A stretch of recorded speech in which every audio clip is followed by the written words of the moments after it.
Oiê, seja bem-vindo à experiência introdutória do Jung Nada Básico. É uma honra poder partilhar livremente a história desse homem e o meu projeto. Eu deixei disponibilizado aqui no box de informação a introdução às primeiras partes do e-book Jung Nada Básico. Te convido a conhecer a minha escrita, a minha conexão com a teoria junguiana e com esse projeto, as raízes de onde ele vem, tem um tom espiritual. Hoje eu quero entregar também técnica intuitiva que me surgiu na clínica. Antes de seguirmos, eu quero pontuar que temos duas referências para o vídeo de hoje. Memórias, Sonhos e Reflexões, do Jung, que eu também vou deixar aqui, nossa biblioteca pirata, e O Homem Criativo, de Luiz Paulo Greenberg. Eu não tenho para a biblioteca pirata, mas fica a sugestão, eu adorei esse livro. Hoje nós vamos conhecer a mente primitiva do Jung. Quando a gente vai estudar, iniciar um estudo na psicologia, a gente olha para o universo do autor para entender como que ele está construindo o que ele viveu. Isso é um fenômeno muito comum dentro da psicologia. O autor entrega sua história na teoria, na sua narrativa científica. Adler fala muito sobre isso. Bom, eu acho válido usarmos esse treino, essa aula, também na nossa vida.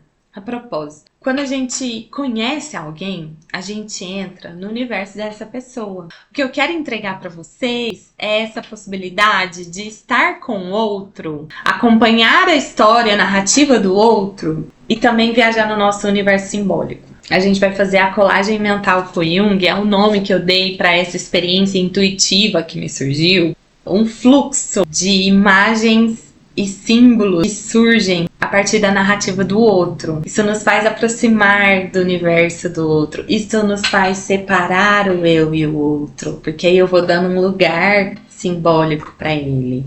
E com o Jung vai ser uma delícia fazer essa vivência aqui com vocês de colagem mental. Com os meus analisandos eu só viajo mesmo na minha mente. Aqui eu trouxe algumas colagens já prontas e fica o convite para você ler o PDF, este capítulo, tem a instrução para colagem mental e aí você constrói as suas colagens. Deixa eu falar um pouquinho dessa vivência natural e intuitiva para vocês, que eu chamei de colagem mental. É muito comum nas primeiras sessões, mas ao longo de um processo analítico, a história de vida da infância, da mente primitiva, surge na sessão. Recomendação do Jung em A Prática da Psicoterapia, outro livro maravilhoso que está na Biblioteca Pirata.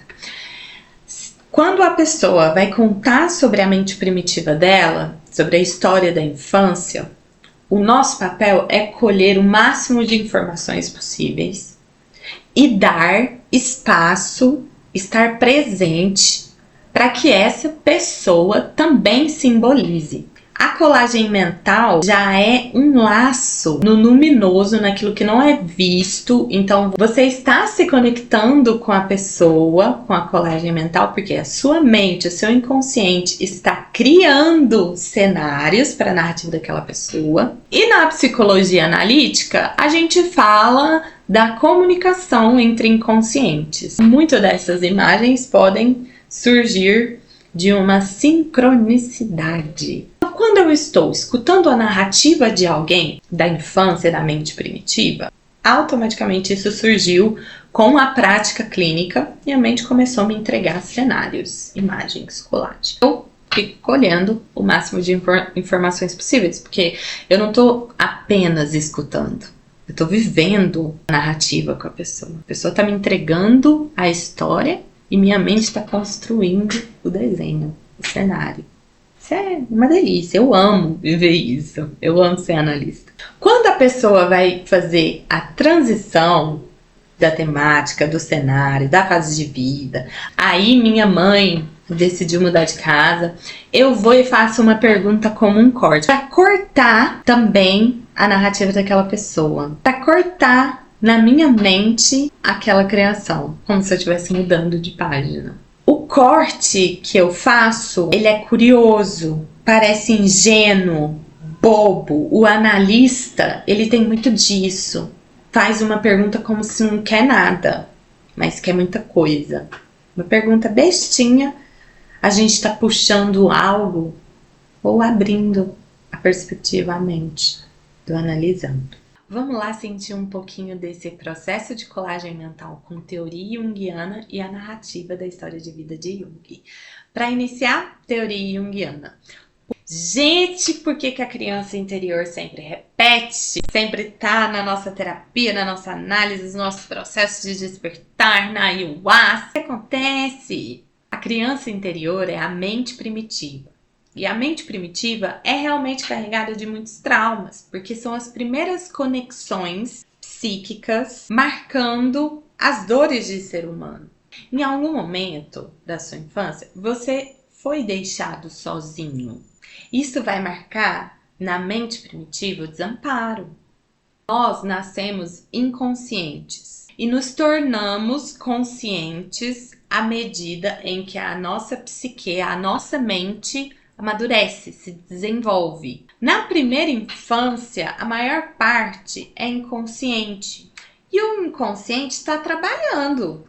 Ele está construindo as estruturas. Aqui temos a mente primitiva, eu trouxe essa imagem para ilustrar essas conexões que ficam fixadas. A mente primitiva é para onde a gente vai regredir nos processos de depressão e de sofrimento. Regredir, quando é cuidado, é bom, porque você pode conhecer outra forma de viver algum sofrimento da mente primitiva e ressignificar.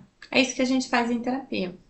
A maior parte da mente primitiva é inconsciente e está construindo o inconsciente da pessoa. Eu quero te convidar a enxergar essa imagem como uma esfera. Essa é a mente para o Jung. Então, nessa esfera, o núcleo, o centro dessa esfera é o self. Vamos estudar essa imagem no Jung Nada Básico, a Psicologia por Jung, e continuar estudando também nas outras temporadas. Vem aí o Jung Nada Básico, arquétipo da sábia. Lindo! Bora continuar aqui? Bom, fechamos essa parte teórica. Então, a gente vai entrar em contato com a mente primitiva de Jung. A mente primitiva nunca é uma tela em branco. Você não tem uma vida. Você tem uma existência. Você existe em um tempo, espaço da vida. A vida existia antes de você chegar e vai continuar existindo depois que você morrer e foi embora. Você existe em um tempo e espaço, assim como Jung. O Jung nasceu em 1875. Eu trouxe uma colagem com alguns aspectos da época. Eu coloquei no Pinterest Suíça, onde ele nasceu, 1875. Me veio o caldo Knorr da época. Então, uma coisa evoluída no marketing, né? Quando o Jung nasceu, não existia lâmpada elétrica ainda. O Thomas Edison criou em 1882, a gente tem aqui, mas se eu não me engano, foi... A ciência já estava num lugar poderoso, dominante. O Jung é um leonino com ascendente em aquário, tudo a ver, gente. Deus criando aquário. Saída da realidade, né? Desapego da realidade, o aquariano. E Jung é isso. É um cara um pouquinho fora da realidade mesmo. Quis trazer essa imagem, encontrei com ela, falei, eita, muito junguiana essa imagem. Nessa primeira colagem eu quis apresentar a raiz do Jung do nascimento e aqui a raiz familiar genealógica interessantíssima. Isso aqui é um babado. Vamos viajar um pouquinho junto? Eu adorei construir essa colagem, a luz como um grande feito, alguns anos depois do Jung ter nascido, do seio de um sacerdócio. O pai do Jung era doutor em filologia, ele foi preparado intelectualmente para ser pastor. O que Jung traz de memória com esse pai são explosões de afeto e mania com a doença. Ele via esse pai como um estagnado, que não se desenvolvia e não confrontava a religião. Eu trouxe essa imagem do sacerdócio, era um homem muito tradicional, religioso, era um pastor. E love of this world is death. Essa mania de doença, o amor deste mundo é a morte. Essa separação que o cristianismo traz de céu, inferno, doença, você tem que sofrer. Eu vejo muito nisso quando Jung traz a história do pai. O que em Nietzsche a gente vai chamar de um niilismo negativo. Mas isso eu deixo para explicar em outro vídeo. Então o pai vem desse sacerdócio, a mãe também. O avô do Jung, o Samuel, pai da Emily, era pastor, erudita, chiquérrimo. Ele era doutor, livre docente, o maior cargo na Universidade da Basileia. A Basileia é a capital cultural da Suíça. Era uma universidade babado também. Mas tinha um pezinho, 2 pezinhos, uma poltrona na casa dele para o espírito da primeira esposa, Madalena. Ela visitava regularmente o Samuel e eles conversavam. Então ele era pastor com um terreirinho dentro de casa. Olha de onde Jung vem. De onde a Emily foi criada. A mãe da Emily não é a Madalena, a primeira esposa do Samuel. É a Augusta. E a Augusta era espírita. A Augusta era médium. A Emily ensinou religiões pro Jung pelo livro Orbs Picture, Imagens do Universo. O pai ensinou latim, histórias, mitos e ainda pregava muito a tradição do cristianismo. Essa imagem que eu escolhi para Emily tem vários símbolos. Primeiro, essa coisa espírita, a mãe espírita, médium, que influenciou inclusive a construção teórica do Jung. A gente vai falar isso mais pra frente. À noite, ela causava medo. Ele conta sobre um espírito selvagem, animal, com reações impulsivas. Ela foi internada em determinadas épocas da vida do Jung. Durante o dia, era essa mãe que iluminava e guiava, e à noite trazia esse sombrio assustador. O pai do Jung era alguém que ele tinha muito afeto, mas que ele tinha dor, pena. Assim que o Jung nasceu, Lee e John Paul vão morar no castelo de Lofen. Mas eles não foram morar como nobreza ou como os reis, eles foram morar no sacerdócio. Aí me veio o Hierofante, né, gente? Vocês imaginam esse menino Jung no meio desses intelectuais, dentro de um castelo, o avô, um grande doutor na Basileia. Imaginem essa criança entrando nesse universo. Até então fizemos uma colagem mental para a linha do tempo do Jung, de onde ele nasceu. A segunda colagem mental da família dele, pai e mãe. A terceira colagem, o primeiro ambiente que ele foi exposto. E agora a mente primitiva de Jung. Ele traz em Memórias, Sonhos e Reflexões um sonho aos 3 anos, que ele nunca mais se esqueceu, porque se tornou consciente. No PDF tem a referência desse sonho. Basicamente, ele sonha que desce por uma escada de pedra em uma caverna e encontra em um trono dourado uma figura de um falo. Eu não consegui encontrar uma referência, então eu trouxe essa carta, mas é uma figura de um falo com um olho na cabeça, olhando para cima e uma áurea iluminando. Bom, hoje a gente entende, e o Jung mesmo interpreta isso, que a nossa mente primitiva é muito criativa e que ela dá à criança símbolos, quando interpretados, podem simbolizar algo do futuro da pessoa. Como Jung interpretou esse sonho? Para ele, a mente criativa fez desse sonho um rito de iniciação e entrada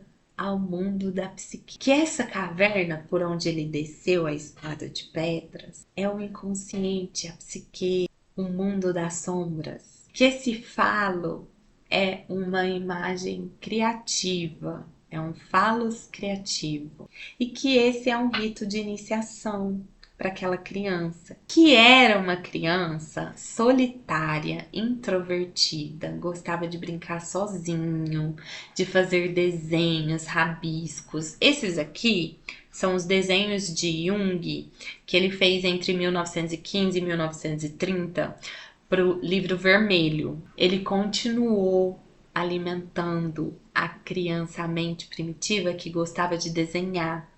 Quando ele era criança, ele gostava de desenhar batalhas, guerras, borrões e dar a narrativa para esses desenhos. Mesmo que sejam borrões, ele contava histórias sobre aquilo, ele interpretava. Olha a mente criativa, como que funcionava. Então, é uma mente criativa que está muito associada com isso do castelo, de uma escadaria de pedras em uma caverna, um trono dourado.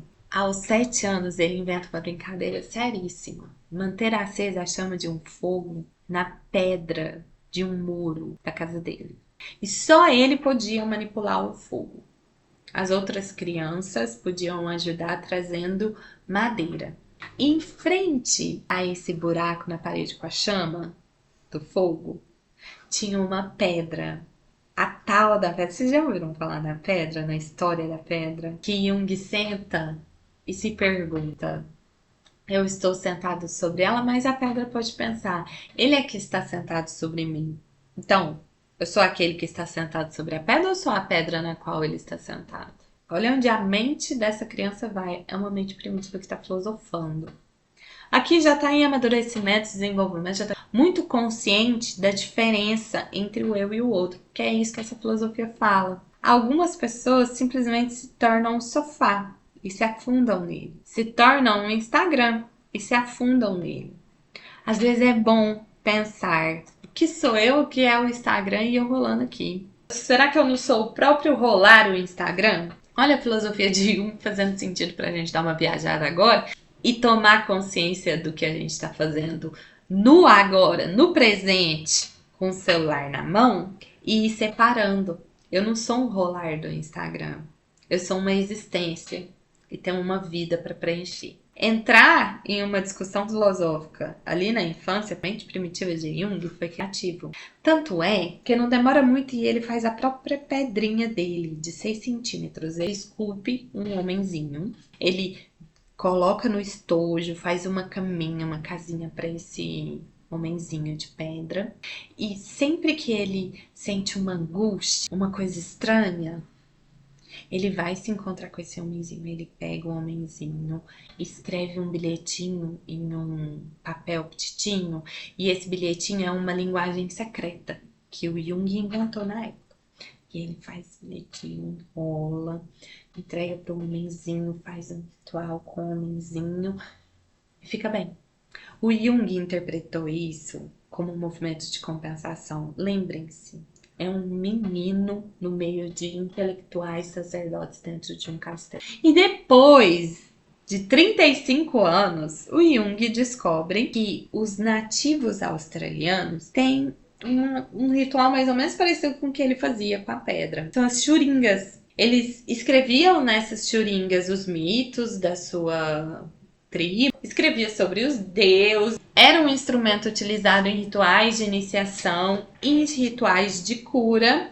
A pessoa esfregava a pedra sobre ela e pedia as bênçãos para aquele mito ou para o deus.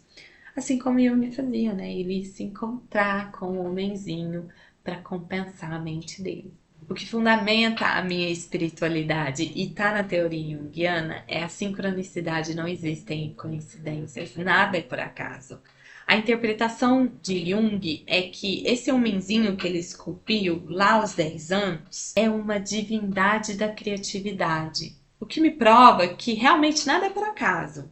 Na minha análise, humanos potentes são criativos.